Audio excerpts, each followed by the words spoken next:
بسم اللہ الرحمن الرحیم۔ بادشاہ کا موڈ اچھا تھا۔ وہ نوجوان وزیر کی طرف مڑا اور مسکرا کر پوچھا، تمہاری زندگی کی سب سے بڑی خواہش کیا ہے؟ وزیر شرما گیا، اس نے منہ نیچے کر دیا۔ بادشاہ نے کہا لگایا اور بولا، تم گھبراؤ مت، بس اپنی زندگی کی سب سے بڑی خواہش بتاؤ۔ وزیر گھٹنوں پر جھکا اور عاجزی سے بولا، حضور، آپ دنیا کی خوبصورت ترین سلطنت کے مالک ہیں۔ جب بھی یہ سلطنت دیکھتا ہوں تو میرے دل میں خواہش پیدا ہوتی ہے، اگر اس کا 10واں حصہ میرا ہوتا تو میں دنیا کا خوش نصیب ترین شخص ہوتا۔ وزیر خاموش ہو گیا۔ بادشاہ نے کہا لگایا اور بولا، میں اگر تمہیں اپنی آدھی سلطنت دے دوں تو؟ وزیر نے گھبرا کر اوپر دیکھا اور عاجزی سے بولا، بادشاہ سلامت، یہ کیسے ممکن ہے؟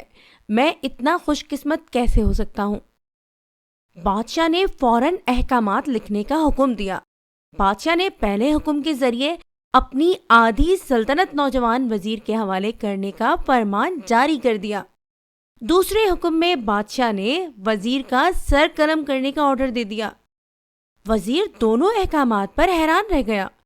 بادشاہ نے احکامات پر مہر لگائی اور وزیر کی آنکھوں میں آنکھیں ڈال کر بولا، تمہارے پاس 30 دن ہے۔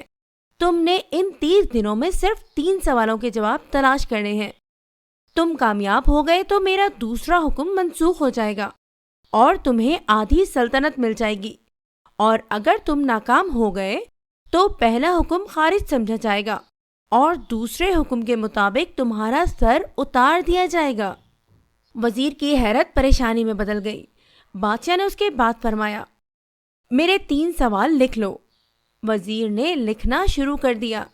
بادشاہ نے کہا، انسان کی زندگی کی سب سے بڑی سچائی کیا ہے؟ وہ رکا اور بولا، دوسرا سوال، انسان کی زندگی کا سب سے بڑا دھوکہ کیا ہے؟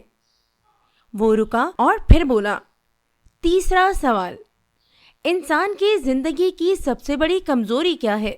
بادشاہ نے اس کے بعد نکارے پر چوٹ لگوائی اور بآواز بلند فرمایا، تمہارا وقت شروع ہوتا ہے اب۔ وزیر نے دونوں پروانے اٹھائے اور دربار سے دوڑ لگا دی۔ اس نے اس شام ملک بھر کے دانشور، ادیب، مفکر اور ذہین لوگ جمع کیے اور سوال ان کے سامنے رکھ دیے۔ ملک بھر کے دانشور ساری رات بحث کرتے رہے۔ وزیر نے دوسرے دن دانشور بڑھا دیے، لیکن نتیجہ وہی نکلا۔ وہ آنے والے دنوں میں لوگ بڑھاتا رہا، مگر اسے کوئی تسلی بخش جواب نہ مل سکا، یہاں تک کہ وہ مایوس ہو کر دارالحکومت سے باہر نکل گیا۔ وہ سوال اٹھا کر پورے ملک میں پھرا، مگر اسے کوئی تسلی بخش جواب نہ مل سکا۔ وہ مارا پھرا، شہر شہر، گاؤں گاؤں کی خاک چھانتا رہا۔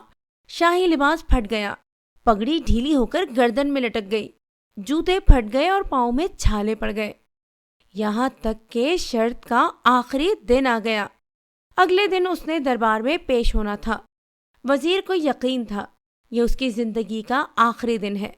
کل اس کی گردن کاٹ دی جائے گی اور جسم شہر کے مرکزی دروازے پر لٹکا دیا جائے گا۔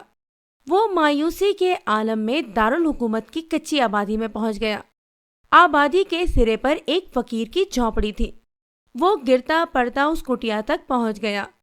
فقیر سوکھی روٹی پانی میں ڈبو کر کھا رہا تھا، ساتھ ہی دودھ کا پیالہ پڑا تھا، اور فقیر کا کتا شراب شاپ کی آوازوں کے ساتھ دودھ پی رہا تھا۔ فقیر نے وزیر کی حالت دیکھی، کہا لگایا اور بولا، جناب عالی، آپ صحیح جگہ پہنچے ہیں، آپ کے 3 سوالوں کے جواب میرے پاس ہیں۔ وزیر نے حیرت سے اس کی طرف دیکھا اور پوچھا، آپ نے کیسے اندازہ لگایا میں کون ہوں اور میرا مسئلہ کیا ہے؟ فقیر نے سوکھی روٹی کے ٹکڑے چھابے میں رکھے، مسکرایا، اپنا بوریا اٹھایا اور وزیر سے کہا، یہ دیکھیے، آپ کو بات سمجھ آ جائے گی۔ وزیر نے جھک کر دیکھا، بوریے کے نیچے شاہی خلعت بھی تھی۔ یہ وہ لباس تھا جو بادشاہ اپنے قریب ترین وزراء کو عنایت کرتا تھا۔ فقیر نے کہا، جناب عالی، میں بھی اس سلطنت کا وزیر ہوتا تھا۔ میں نے بھی ایک بار آپ کی طرح بادشاہ سے شرط لگانے کی غلطی کر لی تھی۔